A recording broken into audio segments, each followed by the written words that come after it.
Welcome. I'm Kinetic Symphony. I hunt down and report on mysterious and weird, true stories, from glitches to the paranormal. This is my channel's weekly compendium for the week ending Monday, June 6, 2022. Case file number 644, written by Ginger Cakes 19. I can't escape this light. I've had the exact same recurring nightmare since I was 3. I wake up in my bed because something is tapping on the window. We were on the second story, above the giant hill next to the Mount Airy water towers on Coleraine Avenue, so the 2 stories were more like 3. There were no trees or branches that could be tapping on it. That side of the house had no trees. I sat up in bed and looked over. My sister was already sitting up, staring straight at the window. I remember asking her what it was. She had no idea. We sat there whispering for a little bit, terrified, because whatever this was definitely trying to get our attention. I get up and go to the window. She tries to stop me, but gets up with me instead. As we were standing there, to the bottom right corner, it looked like something was there, but it was making itself invisible. You could almost see an outline of this thing, with like a little bean-shaped head, probably 3 feet tall. The tapping is still happening, and just as it felt like it was about to show itself, the brightest light I have ever seen began shining through the window behind us to the left, where my brothers were sleeping. They both sat up straight and started screaming. We started screaming. My dad and mom came running into the room and made us run to the bedroom across the hall. We ducked down next to the bed, all of us panting, trying to be quiet, but within 20 to 30 seconds, the light began shining through the window in that room too. We all started screaming and our dad made us run downstairs. We were running from room to room, hiding from this giant spotlight. When this light hit the room, there were no shadows anywhere the light touched. That's how bright this thing was. We eventually ended up in this giant room the house had that reminded me of an old ballroom. I'm not sure if that's what it was or not, but it was bigger than the giant living room and dining room together and had a tile floor. We kept that room completely empty. It gave off bad vibes. We hid in there for maybe less than 1 minute before my dad made the decision. We were going to make a run for it. It was no longer safe in the house. It had one door that led outside, and I remember being so scared because someone had broken the window on the door before and there was broken glass on the patio. I asked about it. They said not to worry about it, but I was like, we are barefoot in pajamas in the middle of the night. What is even happening? My dad counted down from 3, opened the door, and we all silently made a run for it down the hill. I remember how it was chilly, yet slightly warm, probably spring, summertime.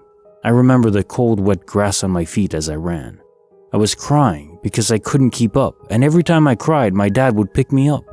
I began crying, and he stopped me. Came down to my 3-year-old level, grabbed my shoulders and whispered sternly, "Sam, I can't carry you. You're slowing me down. You have to be quiet or they'll find us." I was about to cry again. I'm like, who the hell are they? He picked me up one last time and I looked back at the house over his shoulder. It was a crystal clear night. You could see every star. But there was this huge storm cloud above the house and only above the house in a circular shape, with the spotlight coming from it, frantically searching from window to window trying to find us. He puts me down again and we run. The rest of my family is at the bottom of the hill already, but we catch up and he tells us to go into the woods on our right. There was a fitness trail that led to the apartments behind the house. I looked up when we got to the stairs. My dad tells us to split up. My oldest brother and sister ran to the left. My middle brother and my mom ran to the right. My dad and I went straight. We're trying to be as quiet as possible, but I was so scared that just trying to catch my breath would make them hear us. We're all there, standing in the middle of the woods, barefoot, in pajamas, hiding from some light, when it starts to come towards us.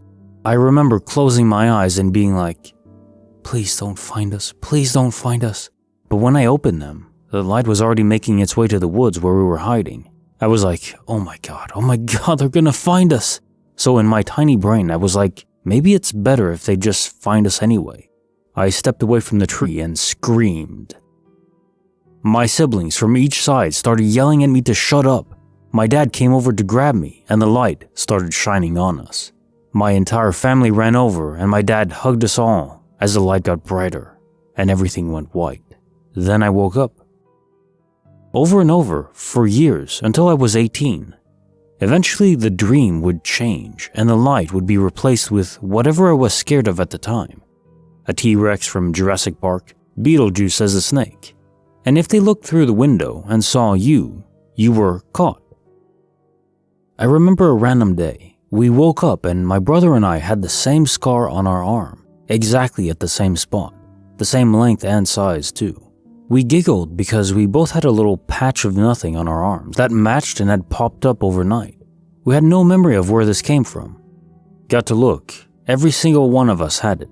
Mom, dad, 2 girls, 2 boys, same spot, with no memory of how we got it. It caused all kinds of problems. I was terrified of running for years. In elementary school, we would have to run laps for gym class, and every single time we had to, I would just break down and start crying because I couldn't keep up. I was terrified of my gym teacher because he would laugh at me and be like, "Well, Sam is crying again. Go sit on the wall." That's where they threw people that didn't have gym shoes, so I eventually purposely began wearing the wrong shoes. I'd have panic attacks if he tried to make me run. Fast forward to about 25 years old. My dad, sister, and I are sitting at the table eating dinner at our family farm. We were talking about all the paranormal things that happened in that house. It was one of the major stops on the Underground Railroad. Everyone got murdered in the house for hiding slaves. When I brought up the dream I kept having, I started with, "I know it's just a dream, but the entire time we lived in that house, I had this recurring nightmare that I woke up in the middle of the night." My sister cut me off. "And something was tapping on the window?" I was like, "Whoa," as she continued. "Something was tapping on the window and woke us up, but it was like making itself invisible." We went back and forth, finishing each other's sentences. She mentioned Dad making us run outside in the middle of the night, and she even told me, "Chris and I went left. Mom and Nick went right, and you and Dad ran straight." We looked over at my dad and he was frozen. His face was white as a ghost. I remember if he remembered it too, and he slowly put his fork down and said, "Something like that." Every single one of us remembers it, and it made so much sense. My siblings started being really mean to me after that experience, straight up hateful, as they said it's because all I did was cry, but it's because I got us caught. I have other memories from after that. It was weird. We woke up in this place that looked like a hospital, all white floors and walls. Whoever we were with separated us from our parents and took us to this room with glass windows. They stood outside and just watched us in silence and didn't say a word. The room was filled with other kids. They were silent. All of them had bleach blonde hair and blue eyes, but no other facial hair, like no eyebrows or eyelashes. Everything just seemed off about them. After standing there in silence, watching these kids silently play with toys, it clicked. I was like, "Oh, they just want us to play with them." I ran over to a little girl and said, "Hi." My sister yelled at me and tried to stop me, but I was like, "Nah man, this is cool as hell. We got woken up to play with toys and other kids." Their toys were weird though. There was like a bouncy ball, a fire truck, other random kids' toys. But then there were other things I had never seen before. They were just like shapes with weird colors, but when you touched them, they made you feel a certain feeling. Like straight up voodoo magic. They made you feel an emotion. They weirded me out. Everyone else eventually kinda gave in and interacted with the kids, but they were so on edge and I didn't understand why because I was 3. They were using us to teach them how to act like children. They didn't understand laughter or why we did it. They couldn't laugh at all. All I remember is that they didn't understand how or why we would laugh or why playing made us laugh. I started reading a book I got off Amazon called The Threat. I went in just thinking it was bullcrap. It took me 6 months to even finish because it was just so boring and seemed too far out there. But there are sections in the book that brought me back like, it mentioned people being in rooms with kids, playing with toys. It mentioned the weird ones that you touched and made you feel, well, anything. It mentioned a lot of things I remember and kept to myself. It even mentioned things I'm not willing to talk about. And this book is basically a collection of people being put under hypnosis and the notes this doctor took of them remembering what happened to them. Anywho, that's all I have for today. Thank you for coming to my TED Talk. Feel free to ask any questions. I'm all for it. Case Notes, file number 644. So first of all, your family is wrong to blame you for this, and especially wrong to just be mean to you. I mean, you were young, and who could possibly avoid that anyways if you're faced with aliens or something you just don't understand? I mean, most of us would cry even as adults, or at least be petrified beyond belief. Like, I talk about aliens all the time on this channel, but in truth, if I really saw an alien, man, I would be freaked out. I wouldn't know what to do or think. Who would? And I guess it depends on the intent of the aliens, right? If they're actually friendly and they're not trying to probe us, well, that's a different story. But my gut says at least some species of aliens are here to examine and study, and that they don't particularly care if they hurt those that they study, or just scare them out of their minds. I'm sure some people have been abducted, and the experience was so jarring that they killed themselves. There's no doubt that's happened. And I don't see those aliens going to their funeral. Not at all. Be careful out there. And who knows, maybe there are aliens among us. It seems like they were trying to study how to behave like us, at least as children. Trying to plant in their own kids, replacing ours with lookalikes, and they act the same, almost like sleeper cells. Well, that's a terrifying thought. Case file number 645, written by Millennium Falcor. The Quantum Ring. Preface. A little over a decade ago, I was married to a man, and in the throes of a struggle with anorexia, which in hindsight I think was inflamed by my inability and refusal to look at the fact that I'm gay.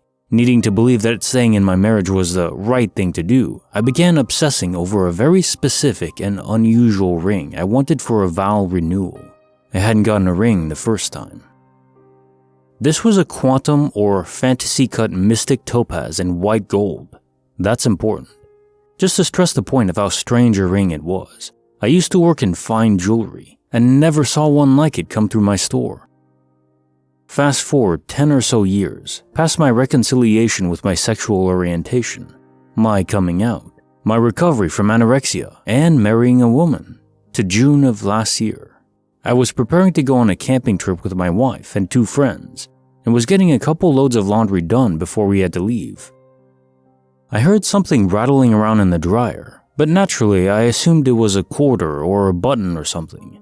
When the cycle was done, I went to retrieve the clothes, and as soon as I opened the door, something fell onto the floor, a 3-carat quantum fantasy-cut mystic topaz ring in 14K white gold. Incidentally, it is 3 times too small. I have turned this around in my brain so many times, examining it from every possible angle. The specificity of it is something I've never been able to get over. This is the kind of ring you have made custom, and it fell out of my freaking dryer.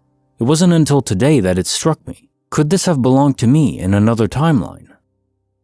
One in which I never left my ex-husband, never came out, never recovered. One in which I continued losing weight, had the vow renewal, and would need this very specific ring to be 3 sizes smaller than the size I wear here and now. Though my wife thoroughly believes it to be pure coincidence, I can't accept that. It's too weird. My wife, before this, did not know about the ring, or at least it's very unlikely. To my recollection, I never mentioned it to her. It was tied to another life with another partner, and a very painful time, which I didn't even really like thinking about, let alone discussing. I myself had put it out of my mind. It wasn't until I found it that all those pictures I'd saved to my old computer came rushing back to me. My wife and I wear the same ring size, also same shoe size, so it's unlikely she would have mistakenly bought, or more likely ordered given how unusual the ring is, such a small size ring.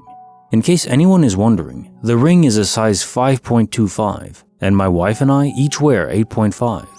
We also don't have the kind of money to make such purchases. My wife does not believe in manifestation and is one of the most honest and authentic people I've ever known, so I can't imagine she would lie about not recognizing it. I don't know what she would stand to gain from it. It's extremely unlikely that my ex purchased the ring for me before we split up, and it could not have been hidden in my clothes only to come loose from a pocket after all these years. My ex was not a gift giver anyways. I think the only gift he ever bought me was a paperback book for one birthday. He was not a fan of the idea of a vow renewal, and I think my having the idea of the ring was largely an obsession or personal fantasy to distract me from the internal crisis I was avoiding. Further, my style and size have changed dramatically since he and I were together. I can think of only one other garment that I still own now that I owned at the time back then, and it's an oversized t-shirt I sometimes sleep in, no pockets.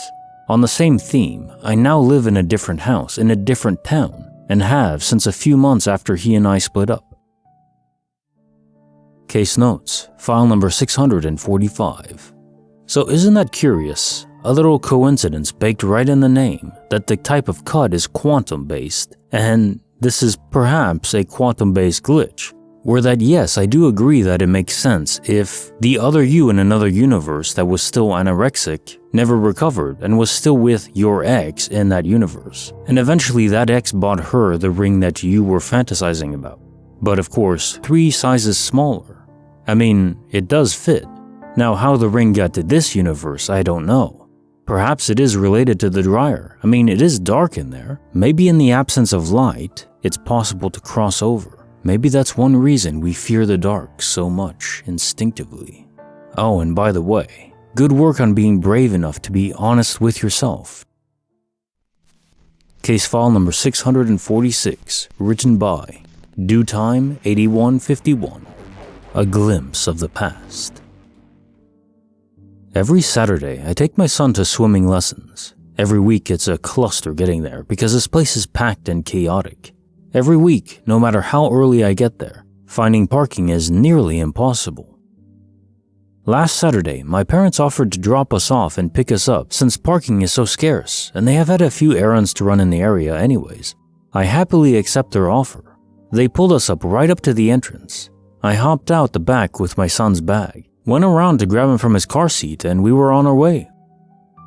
This Saturday, I was back on my own and happened to find a parking spot adjacent to the front entrance.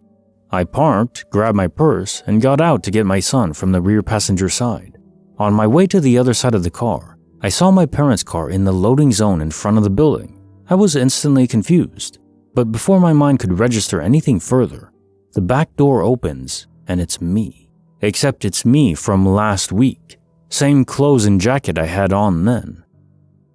I got out with my son's bag and headed to the other side of the car. At that moment, a large van drove by, and when it passed, my parents' car was totally gone, and so was I.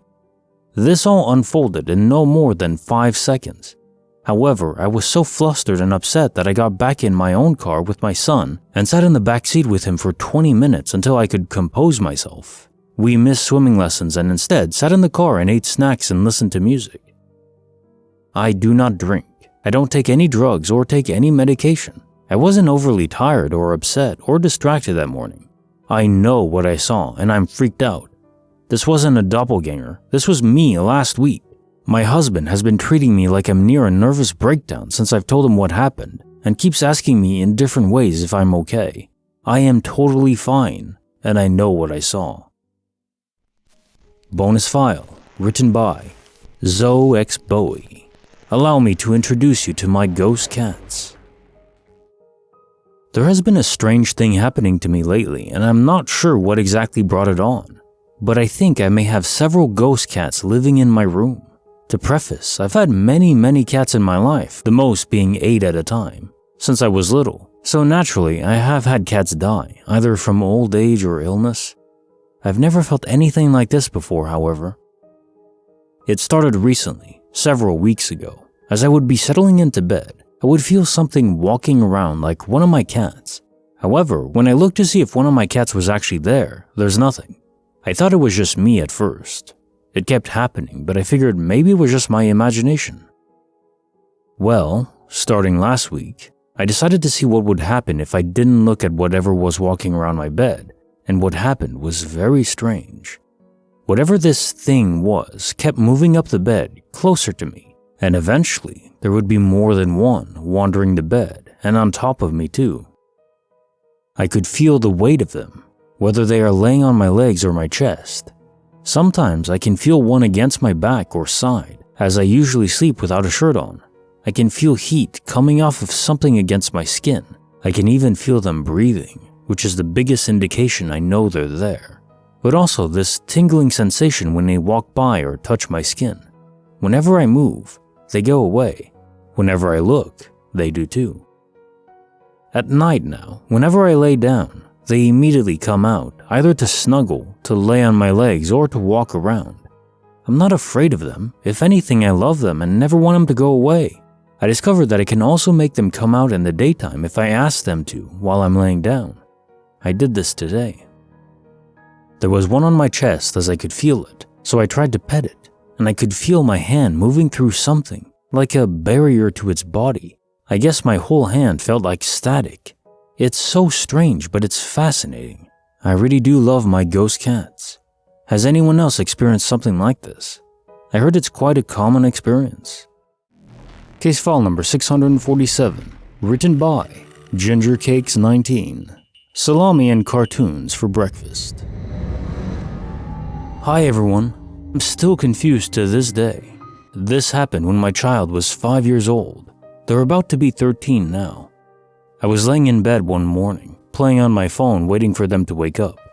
About an hour into mindless scrolling, and yes, I was wide awake, I heard them begin humming a cute little tune, skip to the refrigerator, open it and pull out lunch meat to snack on. They were stoked because I got the good stuff from the deli, so it was in the plastic bags and made a distinct sound when you opened it. Then they shut the fridge, happily skipped back to the living room while humming, turned on the TV and began playing an episode of some cartoon show. I heard the dialogue in the beginning of the episode for about 30 to 45 seconds before the sound kinda just faded out. It was silent again, and I was like, oh, they probably turned the TV down a little because it was so loud. I better get out of bed and stop being lazy. I can't leave them alone. So I get up and go into the living room and turn the corner to say, hi Zoe, except the TV was off and they were nowhere to be found. I walked into their bedroom. They were dead asleep. I walked in, sat on their bed and asked, did you just go back to sleep? They were very confused and a little annoyed that I woke them up. They had no clue what I was talking about, so I just let it go. I told them, well, you can get up and watch cartoons now if you want to. They got really excited and were like, okay, mommy. I had to pee, so I went into the bathroom and shut the door. That's when it happened. I heard them happily humming, skipping to the fridge. They opened it, grabbed the salami, shut the door, skipped back, happily humming that exact same tune, turned on the TV to the exact episode that I had heard before, and sat there, munching on salami for breakfast. Has anyone else had this happen? I've never had it happen since. Case file number 648, written by On the Next Mori, when you put a glitch inside of a garbage bag. I've been thinking about this for a month and decided against posting it because I thought it sounded inane, but it upended my view of reality.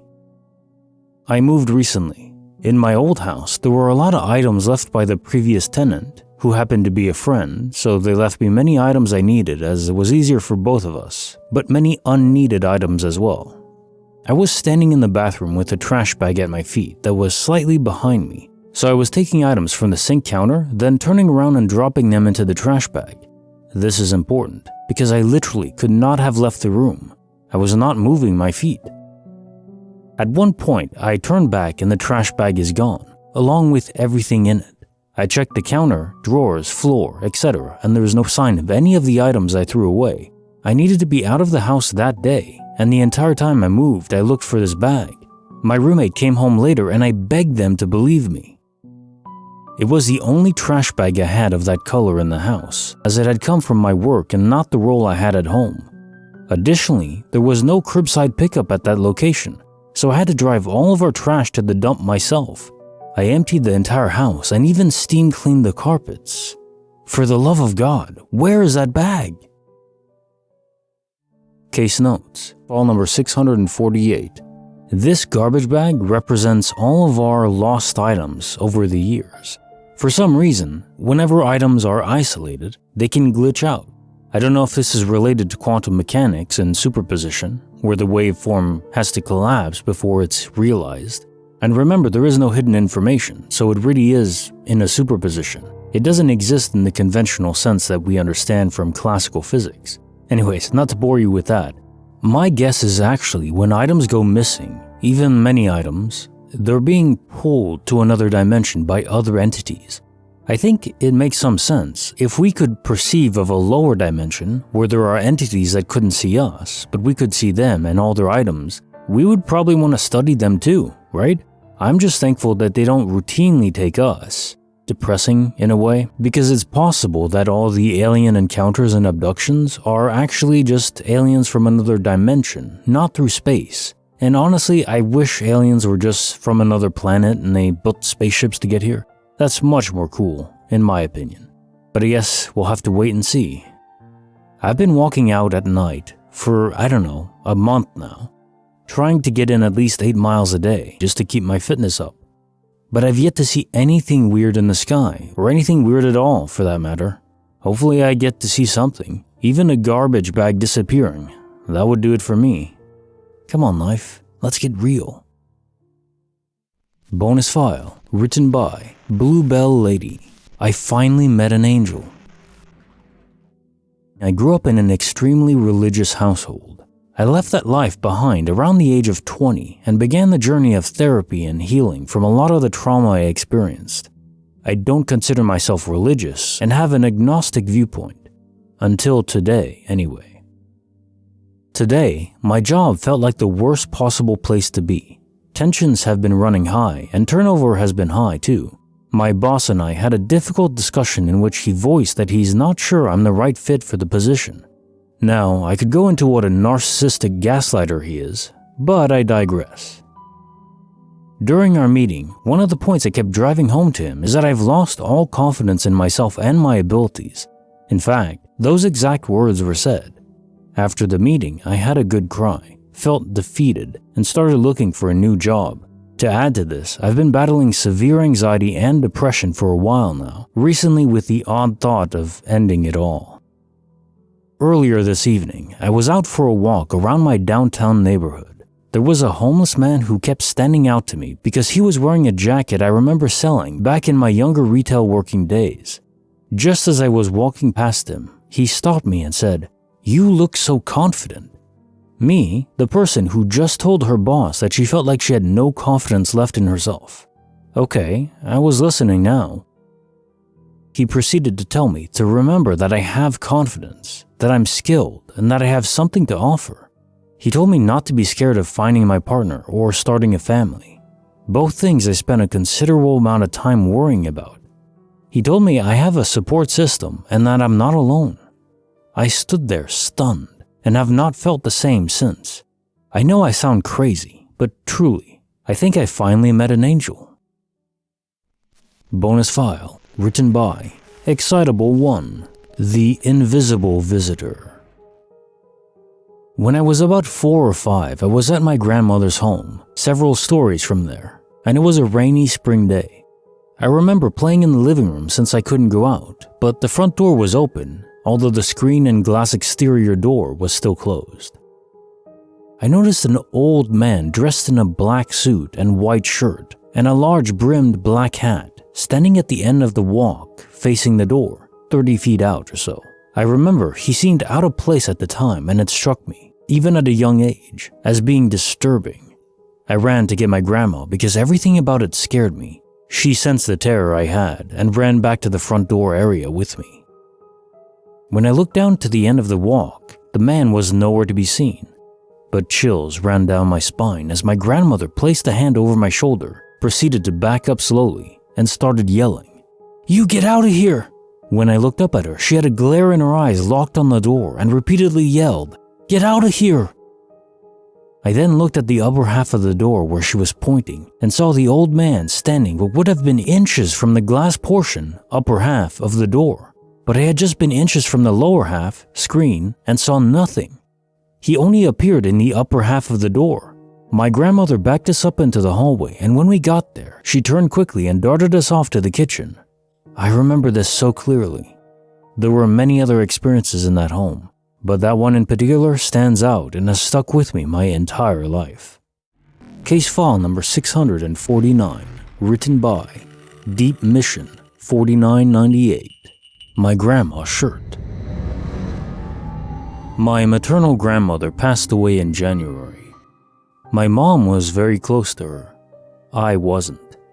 She lives far away and I hadn't seen her since I was 13. When my mom went to gather some of her possessions, she brought me a shirt. A very distinct shirt. A small, petite-sized blouse, white with blue stripes and blue floral patterns. Croft and Barrow brand. I've had it in my possession for months. I was at my mom's house doing laundry yesterday. I have 2 laundry baskets, a wicker small basket and a large white hamper. I laundered the clothes in the white hamper first. When I was folding the first load of clothes, the first shirt I took from the dryer was my grandma's shirt. I folded it and put it at the bottom of the white hamper and moved on. I did 2 more loads of laundry that day. The next load of clothes, I was checking them to see if they were dry, and I saw my grandma's shirt there. It's a very distinct shirt compared to the rest of my clothes. I don't wear a lot of stripes and I don't own another blouse. I was confused because I thought I had just folded it, but figured I was being forgetful. But the tag looked different. The brand said something different too. I figured maybe I was misremembering the brand. I was then asking myself, did my mom put this shirt in here? Did she give me 2 similar shirts? So I restarted the dryer and let them go longer. Then, when it stops, I folded and ended up coming across my grandma's shirt with a weird feeling. I folded it and put it in the wicker basket. Today, I'm putting away all my laundry. I emptied the white hamper first, and at the bottom is my grandma's shirt. Croft and Barrow, small size. At this point, I'm really confused. I move on to the wicker basket. No similar shirt in there whatsoever. And I just feel so weird and confused about it. What the hell happened?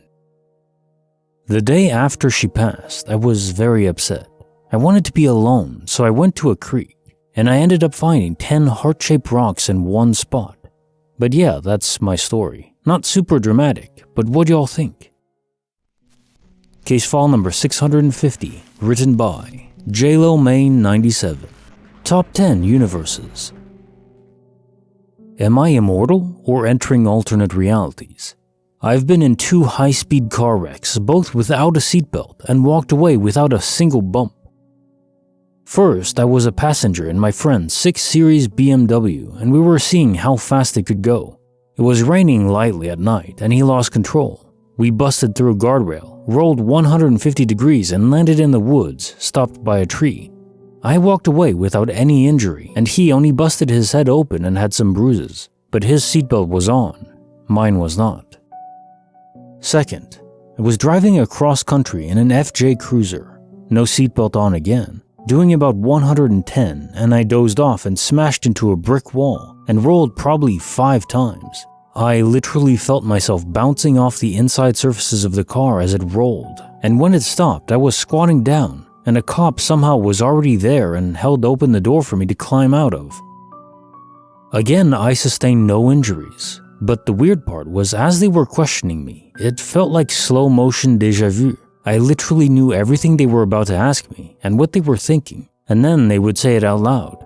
Most surreal moment of my life, and it convinced me this is really the Matrix, and we are all connected through the same interface. In December 2012, the Mayan apocalypse, I had another bad incident at my house which resulted in 2 days of brain scans and tests and being monitored by the hospital. But ultimately, I left totally healthy and not damaged or injured in any way. I feel like I'm in that show, The OA, and maybe I'm dying in one reality, then just popping into another one because it's not my time yet. I'm not religious, but there is a Bible verse that says something like, don't be anxious about anything because you can't add a single moment to your life.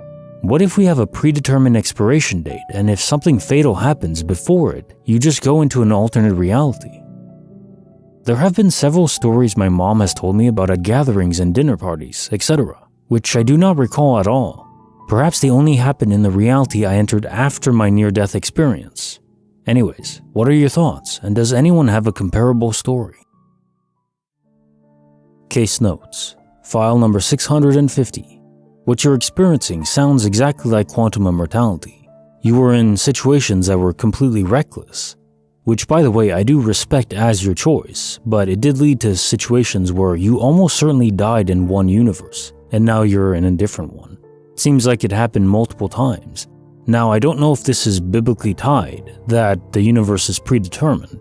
In fact, through quantum physics, it's not. We can't actually know the position and velocity of particles before the waveform collapses. And that information isn't hidden. There's no local information. So it's not like the universe knows either.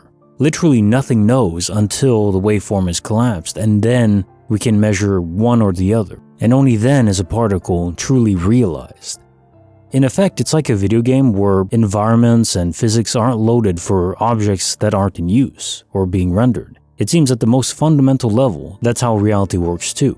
So for us, to have anything predetermined is impossible. In fact, I think that's what the multiverse is. It's just many branching paths that life could take. Any direction or velocity that an atom could have, any emission from the EM field, or anything that could possibly be different from one universe to another always happens. So anything that physically could happen does happen in some universe. So the multiverse isn't infinite, but it does branch out to such an extreme that it would be impossible to even try to rationalize how many there are. I really enjoy the fact that the Marvel multiverse is a thing. I mean, it's getting people thinking about this in the pop culture and the mainstream, which is awesome. Now, I don't think they're going to cover quantum immortality exactly, but just the idea that people are getting out there and thinking that, yeah, we inhabit a multiverse. How cool is that? Everything that could possibly have happened to you probably did happen in some universe. So yeah, if you wanted to get with the prom queen, you probably did in one universe. Well, as long as it's physically possible. Maybe in another one you're a multimillionaire. Maybe in another one you discover how to cure cancer. One thing that's very interesting though about quantum immortality is, given the multiverse is so extensive, why is it that when we jump to another universe after we die, that we always seem to jump to a universe that is almost identical to the one we just came from? Is that a hard-coded rule? It seems to be. Maybe it's a distance thing. Maybe the multiverse branches out, but there's a physical distance between universes in the multiverse, and the closer the universe is that you jump to, the more similar it is to the original universe. And the further away it is, well, the more different it is. Could be a theory. Bonus file, written by Mammoth DM, in the spirit of intimidation. When I was in 4th to 8th grade, we moved into a century-old farmhouse in Strawtown, Indiana. My father was in and out of the picture at this point in my life, so most of the time it was only me, my mother, and 2 younger brothers living there. One was only a year younger than I, and the youngest was 0 to 4 during this time. The house always felt as though someone was watching you or breathing down your neck. I'm just going to list out the things that occurred for brevity's sake. My mom started seeing black shadows around the house. She said she could only smell him. Body odor would be smelled in a specific spot and not directly next to it. As time went on, she started seeing the imprint of someone sitting on the edge of her bed. Then, one night, it lay across her legs and she woke up thrashing to get it off. Me, I had the upstairs bedroom connected to the attic door through a small closet. These were huge rooms. Things were the least crazy for me. I would hear footsteps run up and down the stairs at night, and my brothers would be in bed.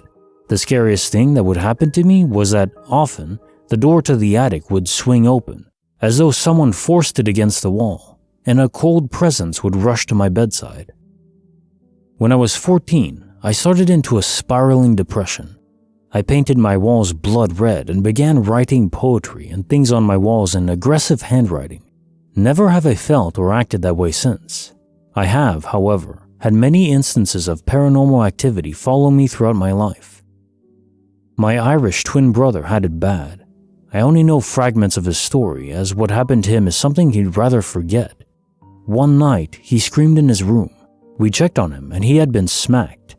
I thought it was him hitting himself in his sleep, but the handprint was upside down. Impossible to do to yourself. 15 years later, my mom told me she found him crying on the stairs one night. He was reluctant to tell her why, but when pressed, he told her he kept hearing voices telling him to kill all of us. My mom, understandably, kept this from us at the time.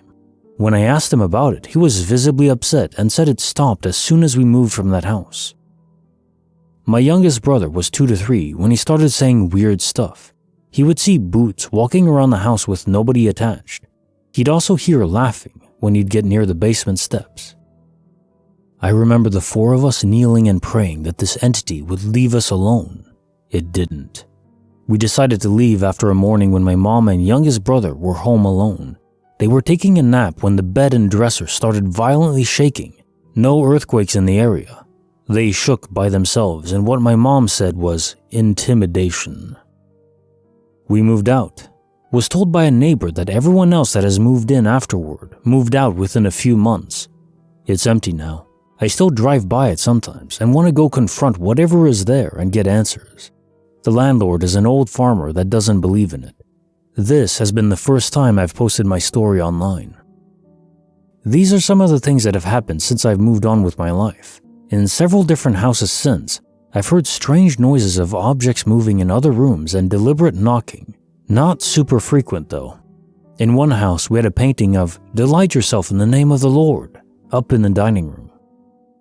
Heard a crash and found it 5 feet to the right, blocking the bathroom entrance. Would also hear razors and shampoo bottles being tossed in the bathroom at that house. In another, I had 2 friends over playing poker in the kitchen, when, as we were talking about a shelf that came off my wall the night before, a plastic blender cup was chucked out of the pantry behind us and bounced off the wall.